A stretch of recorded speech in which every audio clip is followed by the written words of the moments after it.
if we're talking about all of our gear, I think we need to go ahead and address like some of your endorsements. And so tell us a little bit about like how your working relationship with Dean, how you kind of got there. I believe you also work with a pickup company too, if I'm not mistaken. Yeah, so I'll start chronologically. So the first company that got in touch was Glary, who do budget guitars, and they sent me a.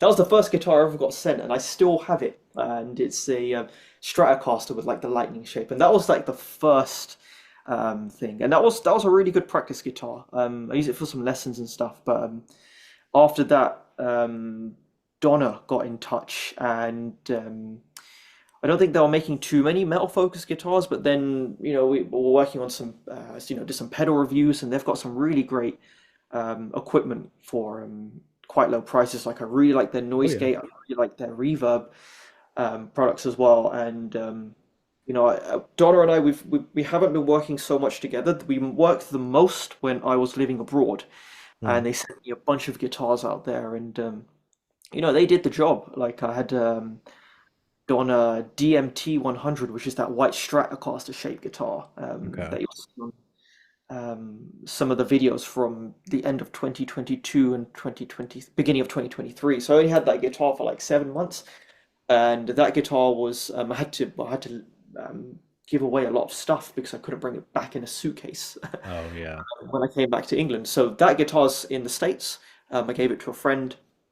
So I had Don and I still have quite a good, healthy relationship. And then, oh yeah, before the career arc of the channel, I got in touch with Patasonic, and they produce very, very high quality boutique passive pickups. And we've kind of created my signature passive pickup, which I really like, and it works.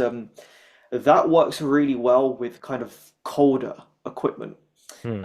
So at the time, I had my Fireball with the Black Star cab only, and those pair really nice. Like passive pickups and angles work really, really nicely. And so I've got my signature pickup, the passive pickup, which I still play with and use from time to time. It's like these days I'm kind of preferring that active sound. I love the Yeah. pickup, and the thing is, it's like the pickup that people are able to get from Patasonic are going to be colder, which is kind of what I want from that one that I have because I have the first. I have basically the guitar, the pickup I have in my guitar at the moment is the final prototype. I'll see if I can. Yeah, that's the one. Let's see if I can get it out. So this is the final prototype, of the Panasonic EDG, which I have here, Hmm. and it's really, really great.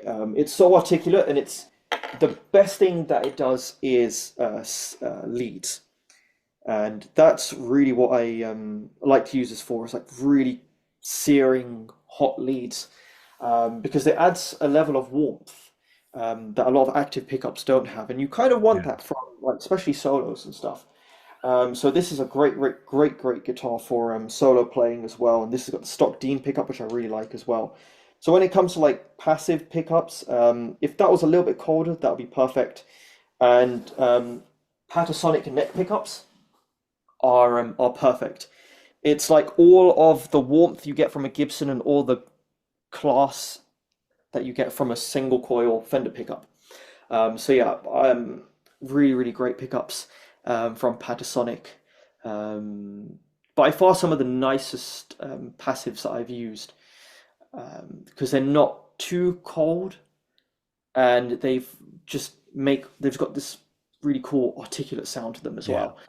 And gear wise these days, so with Dean, I've been playing Dean since I got my first Dean when I was 16.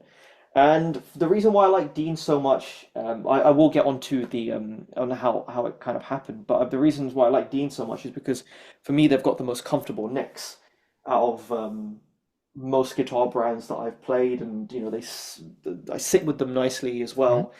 And I found myself getting basically some like some back and shoulder pains from using like regular shaped guitars. Like even with this Dean Zero, like I love it to bits, Hmm. I just, because of the body shape, I can't unless I play it in like classical position, like it's fine, but it doesn't sit right. So whenever I play this guitar, I don't ever really go 100% with this guitar because the more I play it, the more issues I get up here. So that's Sure. one of the main reasons why I play the V shapes. And the Dean Vs have always been the nicest for sitting with my shoulder and arm, and the left hand and the neck. So the whole thing started with Dean is because Patrick, the president of Dean Guitars, he actually sent me an email, and he sent me an email. We had a call, and it was really really positive. And then at the end of it, it was kind of like it's not so much an endorsement, but it's more on the kind of like brand ambassador kind of route, and it's really great. They've sent me a couple guitars. The first they sent me was a Vengeance. Just bring it out here.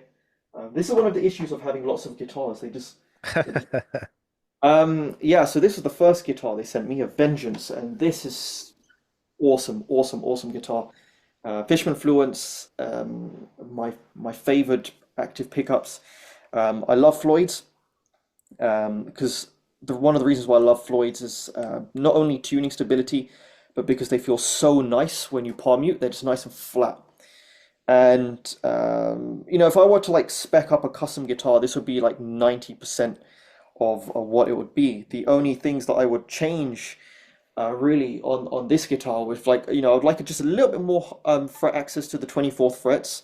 Like it's fine, it's good, just that little bit more Hmm.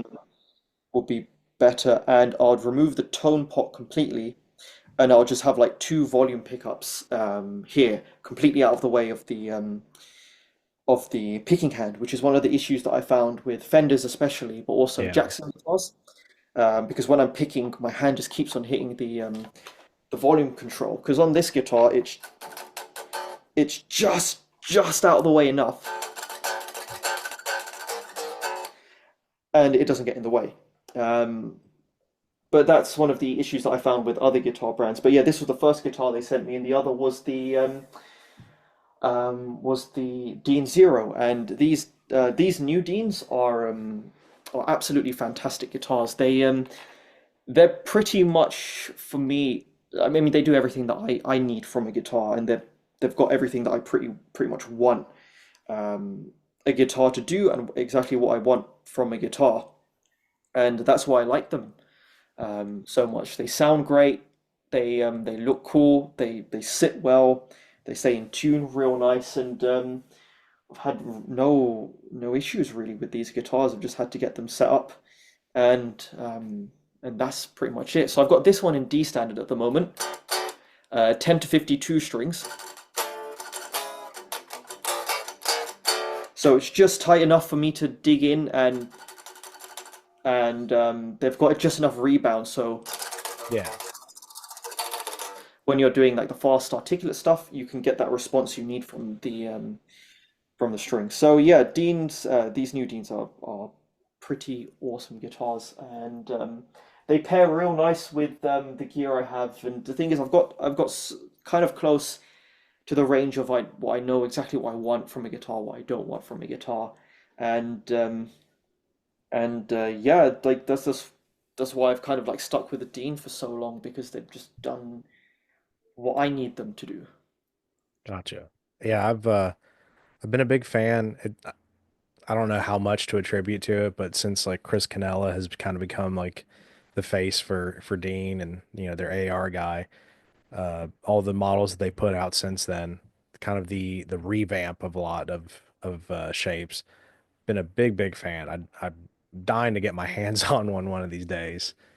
But Yeah, for sure, because they've yeah, it's just a whole bunch of supply things going on, but they are going to be restocking things, and then hopefully they'll get to guitar stores fairly quickly. Because I'm just trying to think now, because the only time I saw newer Deans was in Tokyo, Hmm. and that had the some of the the 24 fret select series with the Kahler tremolos. Yeah. Uh, I had a couple of those, and they had some of the one I tried in 2023 was the ML with the Fluence modern pickups, and those are great guitars.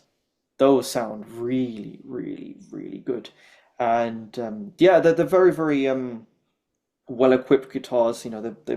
I think they're decently priced with you know inflation in today's economies around the world, Yeah. and yeah, they do everything that I think a metal like a extreme metal guitarist would kind of want and need.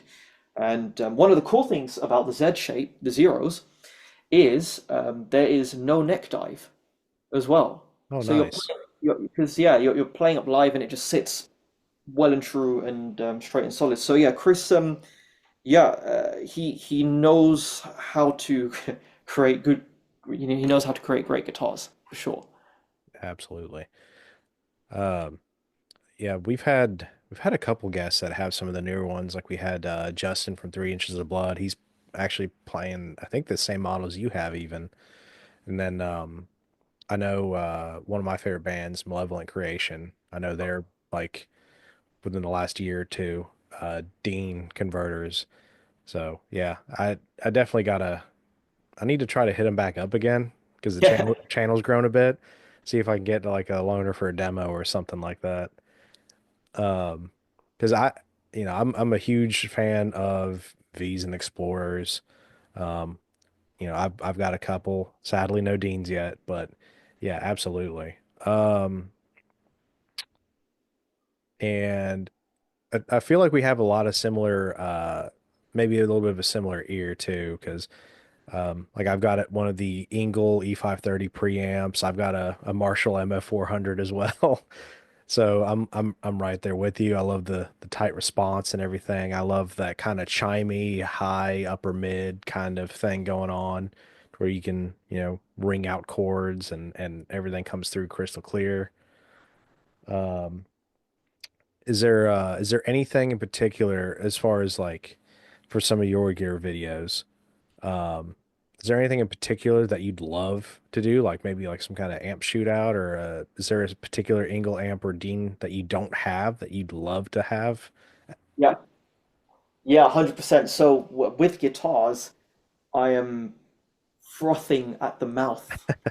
Try the new Carl Sanders seven string. Oh, okay. That Uh, is the Gates of Sethu one or like the black flame maple one? so they've done one after that. It's a Carl Sanders Vengeance V. It was released. It was announced at NAMM at the beginning of last year, Hmm. and oh man, it's such a cool looking thing. Like Oh, it's I guess it's not a flame maple. That I know which one you're talking about. The black 7 string one with the gold hardware. yeah, I think it's gold hardware. But yeah, that thing just looks awesome, and I've been Oh yeah. yeah, like I almost had a situation where I had to it was horrible. Like there was a situation where I almost could not gig with my Razorback 7, but I'll Hmm. dive into that in a bit. But yeah, I'm really, really, really wanting to try the new Carl Sanders signature. Um, and when it comes to Engel amps, like just last night, I was going through YouTube and listening back to the new special edition Founders Edition models, Oh yeah. and it's like 3 grand, and I want to try the 6L6 model. Hmm. And the thing is that I want to know is like, is it really going to be £2,000 or 2,000 to $3,000 what like more? Is it worth it compared to the Fireball? That's the biggest question that I have because I borrowed a friend's Engel Savage, the Mark One, and that by far is the that's to me almost tied with the Fireball. The one thing that I wish it had was a noise gate. That's the only thing that I wish Hmm. that had because because the Engel kind of caters more to like on the frequency band, it's kind of like this. The Savage kind of does this. So it's a Yeah. little bit more high end, a little bit less darkness from the sound. And for honestly, like for seven strings, I like the Fireball more than the Savage. But every other guitar that I tried with the Savage, I preferred it, and I was like, damn, this is a cracking amp. So I need to. So yeah, I'm desperate to try the Engel Founders Edition, and also the Mesa Mark series as well. Oh yeah. I've only properly played rectifiers. Okay. And the thing is, it's like we don't really get many Mesa rectifiers in the UK. I don't think Mesa have any distributors at the moment in the UK, which I think is a shame. Because I remember there was one shop in Denmark Street, and you went downstairs, and there was like a whole room just full of like Mesas, and it was great. And I remember trying a rectifier there and really kind of enjoying it, and that was with Mesa cabs as well. But yeah, I'd like to try the Engel Fireball through a Mesa oversized cab. Hmm. And I also want to try the Mesa Mark series, the Mark Twos and the Mark Fives, um, because I'm very, very curious to the sound, Yeah. uh, because it's not a thing that I've ever had a chance to, mess around with personally. I think there's only one person that I know who has a Mesa Mark series, but I don't even know what model it is. I don't even think I've spoken to him about the amp ever. So that's what I'm really, really dying to try. Engel Founders Edition. I'd like to try a Savage Mark II as well, but from all the YouTube demos, I kind of prefer the first one. Oh yeah. Um, yeah, from what I've heard online, I kind of just there's something about that original Mark One that I like more than the Mark Two Savage. But yeah, Founders Edition, I'd really want to try. Guitars that I want to try that are not Dean's. Probably some LTDs. I'm not too sure what off the top of my head. When it comes to other guitars that I want to try, I've always wanted to play the KXK seven strings. Oh yeah. I was forgetting Yeah, about that brand. yeah, because I want to try one of those V shapes that have like the dagger-like headstock, Yeah. so I can pretend I'm I'm in the Sacrifice unto Sebek music video. Yeah. Always wanted to try KXKs. I'd love to play a Kiesel just to see how they are. Sure. Uh, a friend of mine recently bought a headless Ibanez, which I really want to try. Hmm. I'm not the biggest Ibanez fans, but I want to play them. Like my favorite Ibanezes are the Zyphos series. I Oh played yeah. like an Iron Label Zyphos in Tokyo, and that thing was real nice. Made me feel like I was Mohammed from Necrophagist. So Yeah. those are super cool. And then other guitars that I want to try, Abhorrent guitars from the UK. Oh yeah. Because a friend of mine has got a signature model, and he's getting another custom, not another custom made, and it's because you had my friend Shine on the show as Yeah. well, and I want to try his V shape as well, because that's a cool looking thing. Yeah, I want to try Abhorrent guitars. I want to get my hands on one of those. And just I'd like to play a Dean USA custom shop guitar again Of because course. I played a because Dean used to have a headquarters back in the UK, which was like an hour and a bit drive from where I was, Hmm. and I went there once, and the guy who was running it at the time in the place themselves, they had a not a black and red Razorback V USA custom shop, so it was black with red beveling, and that still to this day is the nicest neck, six-string guitar neck that I've ever played. And yeah, that was at one point that was going super cheap, like under a grand, and Oh wow. yeah, and I should have nabbed it, but I was yeah, it's whatever. Yeah, that's the nicest six-string guitar neck I've ever played, and yeah, those are the main guitars that I want to play. Amps, as well. We talked about the Mesas. Cabs, I want to see how the Fireball cab compares to how it feels with a the Engel XXL cabs. Hmm. So the Mesa cabs as well. And yes, I remember. So I also really want to try the MLC Selenos signature amp, the Right. 93. I really, really want to try one of those. I also want to try some of the what was it, the Bogners. Hmm. Some of those sound really cool. um, the what's it called? Is it Rivera amps or Driftwood amps? I want to try as well. Oh, those are cool. I want to try those. Um, I think VHT changed its name to something, but I can't remember what they are. Fryette. Fryette, that's the ones. I want to try some Yeah. of those. And all of the like super nice stuff that Kyle Ball gets on his channel. That's what I kind of want to try. All of that kind of Sure. stuff because he gets a whole bunch of cool amps, and I want to try a bunch of those. Yeah, but I think like top of the list at the moment has got to be the Founders Edition, that Engel, because on all of the reviews it sounds like it's got everything that I like from the Fireball and the Savage Mark One, and it's got an inbuilt noise gate. Hmm.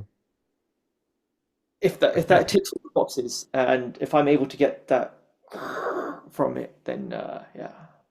I so I've got like one of the Kemper players, like the little pedal Kemper, like sitting in front of me on the desk. I've got probably the closest I'll get to trying a lot of those amps because they're just so expensive and most of those are overseas.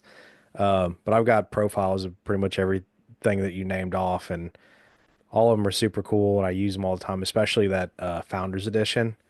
That was like my go-to for several months. Yeah, super cool amps. Kind of talking about Dean guitars, I feel like you would appreciate one of my dream guitars. Oh yeah. It was it was a black stained flame maple Razorback that Destructor from Mirkskog that he's played. I think he's used it with Zyklon and Nordjvel as well, which he's one of my top five guitar players ever. And yeah, there's this like flame maple Razorback that he's played for a number of years now. I want it so bad. Oh, dude, yeah, yeah, yeah. Like, I think first of all, what a player! What a God.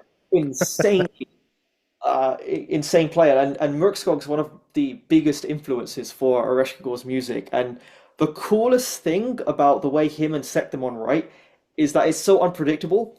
It's like you'll get to this one moment where you've got this heavy riff, and then there's something comes out of nowhere, and then it goes into a completely different tangent, and it's all just done so powerfully.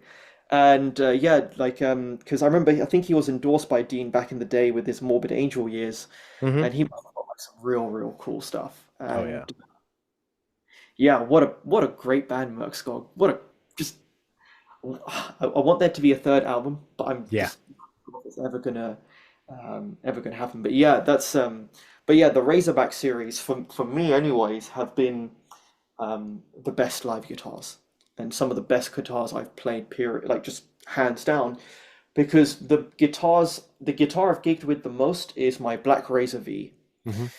and the only thing that has gone wrong with that guitar is that strings break. Oh, String break. gotcha. That's literally it. And that thing's count so many shows, that guitar and nothing. It's that's it. It's just the guitar. And with the Razorback, I've been using this for like every single live show since 2018 as well. And the only time I had an issue with this was a week before the gig, when a couple of the Floyd Rose bolts got stripped. But I managed to pinch a few from another guitar and force one in just enough so I can do the rehearsals and the gig. But even with a dodgy Floyd tremolo system, no tuning issues. Didn't even like I checked the tuning before two rehearsals and the show. Nothing. Yeah, did the show, came back home, played it for a little bit before I got the tremolo changed to a Goto, because the basically the tremolo just needed changing, the Floyd, and yeah, it's still perfectly in tune the whole time. But these Goto tremolos, um, from the way they feel and the way they respond, I think is better than the Floyd series. There's something about the tone. I don't know what it is exactly, but something about the tone on this guitar now is a lot more focused, Hmm. and even like the feel of the tremolo when you move, do the dives and stuff. It just feels a lot more stable. So yeah, big fan of the Goto tremolos, and it's made this guitar sound even more precise than before. And yeah, once you run it into a crank angle, and then the angle compensates for the low end, you get this really cool complete sound, and it's fucking great. But yeah, the Razorback guitars are so cool. I think I'm not too sure on the exact kind of like what's the word called? Proceedings, let's say, with the Razorback shape and with Hmm. Dean guitars. But it seems like there's a few USA Razorbacks for sale and even on the website at the moment. So if Dean are able to make the Razorbacks again and able to make those as like select series or import models, it's good, it's looking good, bruv. Yeah, It'll absolutely. it'll be really cool. And if they're able to do the Razorback V's again and they get them with the 24 frets and Fishmans and cool inlays and yeah, man, it's just gonna be just killer. Yeah. Just gonna- I'd be stoked to see because Dave Zelinsky or Dean Zelinsky is working with the Dimebag Estate to do their new line of guitars. So that'd be kind of cool because I mean, the DBZ yeah, stuff was really cool. yeah, yeah. So Um, yeah, it's gonna be yeah, it's a curious one for sure. But oh yeah, that's another cool thing about this guitar, and one of the reasons why I got it out is because this is a legit DBZ, not mhm. a diamond. Um, and the reasons why I like the DBZ series more is because they've got the cooler headstock. It is It's sick. the Yeah. it's just a little bit more violent looking, the headstock, as opposed to the diamond headstocks. Right. And this one itself has been signed by um, the main man himself. So this is probably one of the few Nice. decently signed DBZ Venoms, but but that's another thing as well. Like white guitars with gold hardware is so underrated. It's just one of the classiest looks, and it kind of goes back to even like the early days, like when I was first getting into heavy metal, and then you turn on the music channel, and then there's Trivium's Anthem "We Are the Fire," Yeah. and Matt Heafy's playing that white and gold Razorback, and that still to this day is one of the best looking guitars ever, I think, and it's a very, very special thing, and those things are getting insane on the used market for a very, very good reason and Oh for the yeah. right reasons. And yeah, I really wish I had one. So if I were to get like my own like custom guitar, for example, for live shows, I do like the white, silver, and black aesthetic for this. It suits the music. Hmm. Uh, but just for myself, what I would love is just a white and gold guitar, Yeah. white guitar, gold hardware, and just make it look really, really elegant. Or even like white and silver. I'd have to see it first. Sure. But yeah, like there was this one Dean guitar that the USA Custom Shop made, which is the flat top ML. Um, and it was on their like Instagram or company's Instagram for a little while, and it was one of the coolest things I've ever seen. It was like a proper flat, spiky, almost stealth like ML, Hmm. and it had like a red flame here where the spike was and a red flame maple top here, so it was like red and black, Hmm. and it just looks so evil. And it's like if I were to get my own like signature USA custom or whatever, what I'd want is that flat top ML shape, 24 frets, get a good set of Fishmans in. Maybe it'll look cooler with a single Fishman. I'll have to see what it'd look like, and then they get that done in satin black with black hardware. Just make it a proper, like, focused, dark-looking weapon. And maybe I'd make it a seven string as well, because seven string ML shape guitars are not very common. So it could be cool to have something a bit more unique. Yeah. And I think that could be one of the most like more perfect evil looking guitars.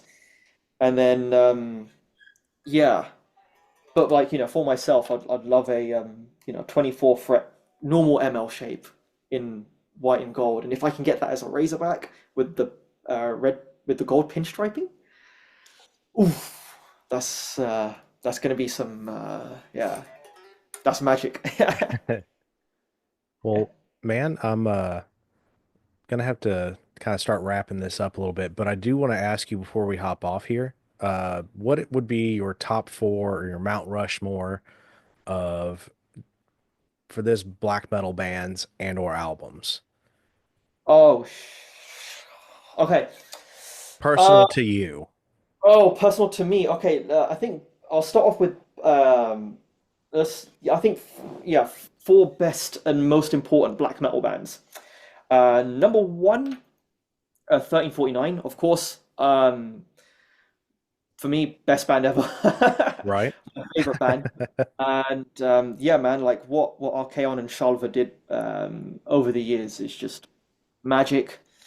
Then it's got to be Thorns. And then see, it's kind of like if I were to go back into the early days, like see, I'm tied between these bands, and that's Mayhem, Immortal, and Dimmu Borgir. Hmm. Because Immortal made me like black metal because I was shown a song off All Shall Fall, and that's how I first kind of got into black metal. Um, Mayhem because I love the early stuff, the Blasphemer stuff. Sure. The Dimmu Borgir has already been really influential, but then I can't leave out Emperor because Emperor helped me helped me figure out like how to use two guitars independently Yeah. of each. Um, and then to an extent, Behexen as well because that's what made me really kind of work out the two-note style dyad playing, and they had some really great stuff as well. So I can't really pick four, but I'd have to say like now uh, I can pick two now, and that's 1349 and Thorns. Okay. The other two is kind of like it depends on the era of my life, Sure. and even though they're not 100% black metal, I have to put in Merkskog somewhere. Right. So damn good. But I would say like the most important albums or the most important releases. I'm gonna try and keep it to one band per album, but I'm gonna cheat with 1349 because it's a tie between the early material and Demon Noir. Gotcha. Because that's to me, the most important music. But when it comes to really developing my guitar playing outside of 1349, Anthems to the Welcome at Dusk by Emperor because of the dual guitar work in The Lost and Curse of Reverence. Um, then you've also got Thorns, the Grumik demo, because that's the most forward-thinking black metal guitar playing that was done before black metal became a big kind of thing. And I still listen to that now, and it's still just epic and atmospheric. So yeah, Anthems, Thorns Grimmick demo, and at a tangent the Thorns album, but I'm gonna try and keep it to one album per band. Um, Imm Immortal, I would have to give it to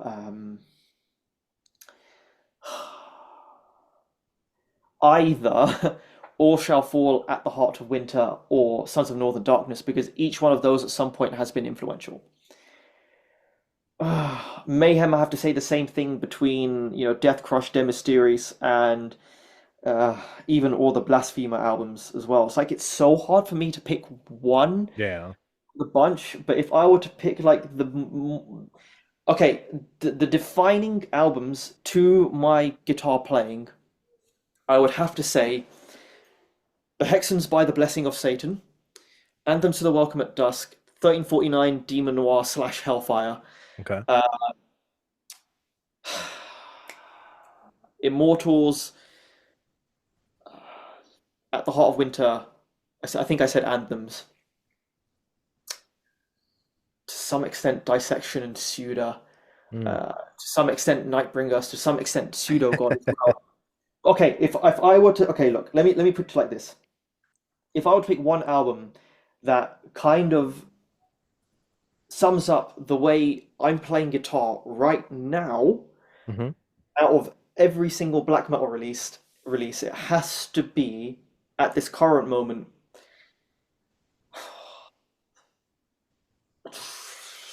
1349's Beyond the Apocalypse. Okay. That's his current moment. Hell That's yeah. his okay. Great album. That's probably summarizing the way I'm playing guitar right now. Hmm. Kind of hyper technical black thrash. Gotcha. I love it. That It's my that favorite kind. that that's what's right now. If I had to really pinpoint something, it's that. But then I can't also forget like the Pantheon Eye stuff as well, because yeah, Charlevaux writes really good stuff. Yeah, look, that's the thing, that there's so much that's influenced my playing right now.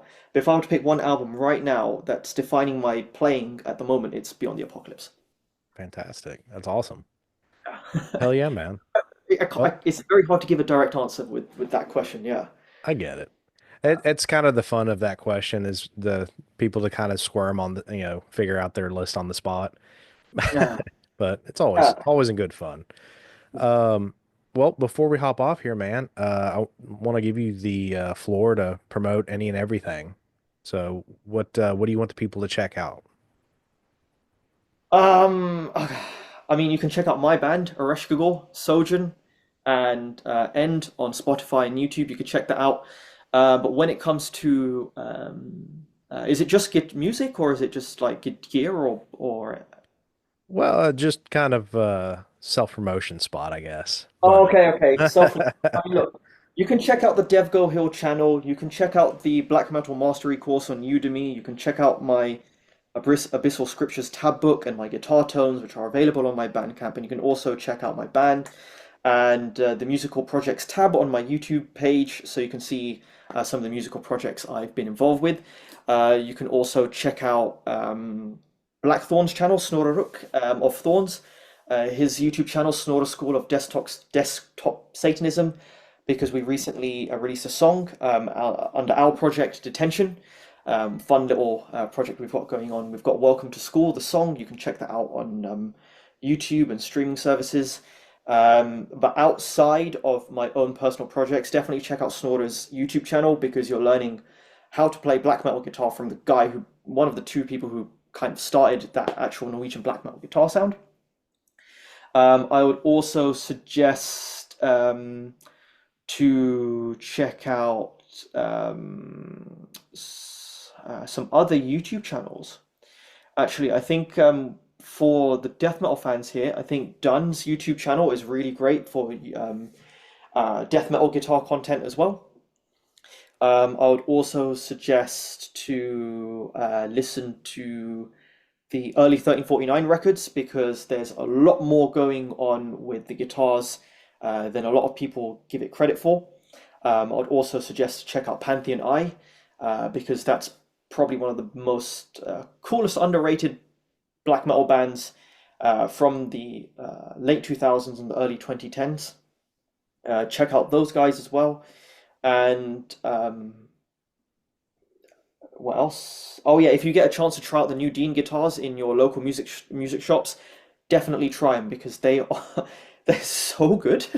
They're so good, and yeah, if there's anyone who wants to reach out and like talk gear or talk music or whatever, you can get in touch via Instagram, Devgohil official. I'm pretty active on socials. Yeah, if you want to speak to me, I don't want to create like a barrier or anything. Just reach out. Like, it's cool. awesome. Well, Deb, thank you so much. And all you at home, this is consider this part one of a two-part conversation. Um, Obviously, if you're watching this, you were on my channel for part two. That will be on Dev's YouTube channel, so keep an eye out for that. And yeah, Dev, thank you again for taking the time. This has been great. Um, like I said, I feel a lot of what's the word? I don't know, just a lot of like-mindedness between the two of us as far as guitar tone and taste in music, and kind of straddling that line between having just enough theory to be somewhat of a somewhat of a legit, respectable musician, but also keeping it really metal. Yeah. 100%. But no, Ryan, it's been an absolute pleasure, man. It's yeah, I'm always yeah, I like what you're doing, and yeah, it's cool. It's been awesome. Hell yeah. Well, dude, look forward to next time and hope to see you all there. It's peace.